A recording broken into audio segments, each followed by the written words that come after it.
Bonjour à tous, on fait un petit tutoriel aujourd'hui pour essayer de comprendre comment fonctionne SingLink. SingLink, c'est un petit logiciel qui est en ligne, qui est assez sympa parce qu'en fait il permet de prendre n'importe quelle image et d'intégrer des données dessus, site internet, d'autres images ou du texte. Alors c'est très facile, il suffit d'aller sur n'importe quel navigateur et de taper SingLink, T-H-I-N-G comme les choses, L-I-N-K comme le lien sur les choses ou le lien vers les choses. Alors je vais me déconnecter pour que vous voyez comment ça. Voilà, et quand on tape SingLink, on arrive sur cette page-là. Donc il faut se connecter.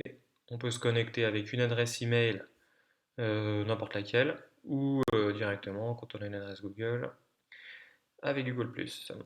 Alors, du coup, bon, je vais me connecter avec celle-là.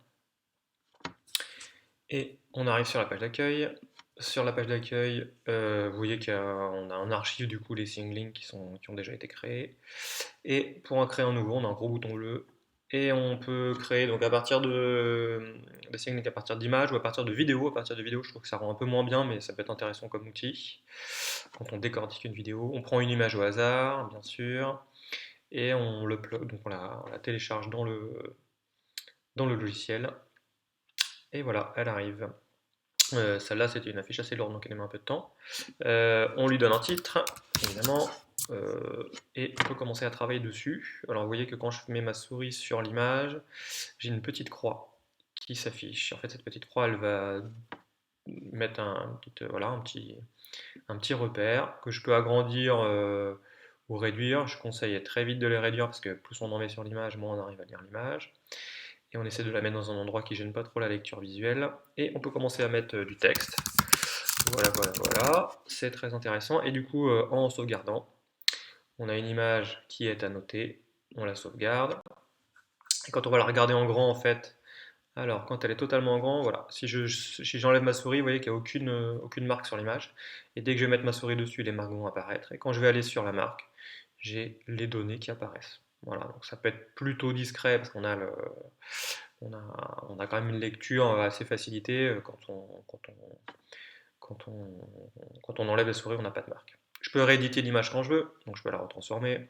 Je peux rajouter autre chose, donc je vais mettre une autre marque. Je peux mettre une marque d'une autre couleur si j'ai envie, parce que je vais rajouter voilà, un autre type de marque. Donc ça peut être en cheminement ABCDE ou en cheminement avec des chiffres. Et puis je peux mettre aussi un site internet, donc je vais chercher une URL de par exemple la fiche Wikipédia d'Autodix.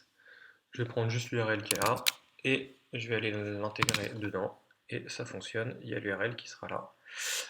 Donc quand je passerai la souris, alors là il faut que je sauvegarde l'image et voilà, j'enlève, il n'y a plus rien, les repères apparaissent et je regarde, il y a le site internet qui apparaît, il suffit que je clique dessus pour qu'il m'envoie vers le site internet. Je peux aussi mettre quoi d'autre? Je peux mettre du son aussi dessus, donc ça c'est assez intéressant, on l'avait fait l'année dernière. L'idée c'est aussi que on peut faire un enregistrement audio et mettre du son.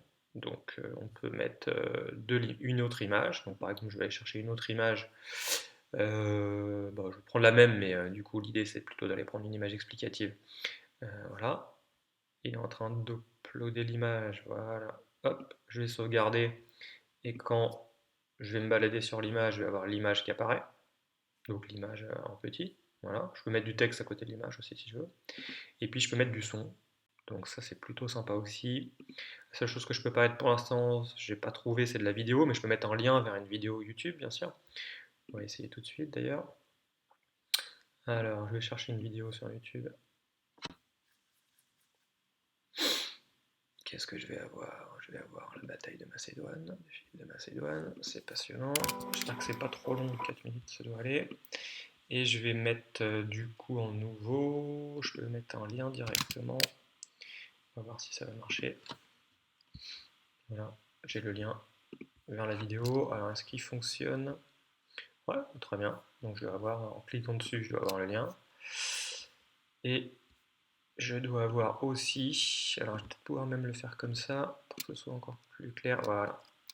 Ok. Donc là, en cliquant dessus, voilà, j'ai activé en fait l'hyperlien dans le texte. Et du coup, là, ça va encore mieux marcher. parce que quand je vais sauvegarder l'image, je vais vraiment pouvoir juste cliquer sur le texte pour là avoir la vidéo YouTube qui commence, donc ce qui peut être plutôt pas mal. Euh, Autre chose que je peux mettre aussi, c'est du son. Alors là, je sais pas si j'ai des fichiers son, mais ça c'est sûr, ça fonctionne parce que je l'ai fait l'année dernière. Euh, un fichier audio. Alors, fichier audio, est-ce que j'en ai de l'année dernière? Oui, je vais en avoir peut-être dans le pays. Est-ce que j'ai des fichiers audio, texte littéraire? Non, j'ai pas gardé les fichiers audio. Mais bon, je l'ai fait l'année dernière, donc c'est sûr que ça fonctionne. Pareil, même idée, j'ai les fichiers audio. Et donc les avantages, en fait, de tout ça aussi, c'est que c'est un fichier qui est partageable assez facilement. Donc c'est-à-dire que je peux l'intégrer dans un site ou je peux envoyer un lien à quelqu'un très vite.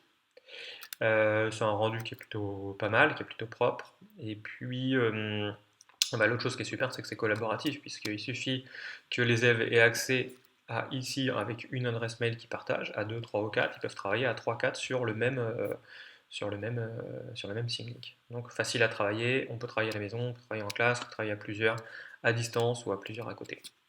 Voilà, merci de votre attention.